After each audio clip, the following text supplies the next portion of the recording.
मु श्रृंखलित मते दियो राज्यसभा जहाकु नहीं आलोचना करा जाउची। दर्शक बंधु ए व्यक्ति जनक हेउचंती बिजु जनता दलर नेता भूपिंदर सिंह जी मासे 2 मास धरी विष ओगारुथिले, अनेक कथा कहूतिले, नवीन बाबूंकर भूल ठीक को गणाउथिले एवं आईना देखैवा पई चेष्टा करुथिले। निर्वाचन आसु आसु नेतांकर कथा बदले भूपिंदर बाबूंकर भी कथा बदलिछि। से कहिचंती मु श्रृंखलित व्यक्ति, सीधा कही नाहंती मते दियो राज्यसभा, किंतु बुलेई बंकेई एमती कहिचंती जे आपणंकु लागिबो जे राज्यसभा पई तांको मनरे अनेक गुडिये कथा रहिछि।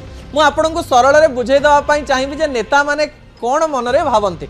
आज जेतेबेले भूपिंदर सिंह को पचरा जाइथिला राज्यसभा को नहीं, भूपिंदर बाबू रही रही अनेक कथा कही देइथिले, लागुथिला अनेक कथा से कहबा पई चाहू नाहंती किंतु पार्टीरू बाहरी जाइछि।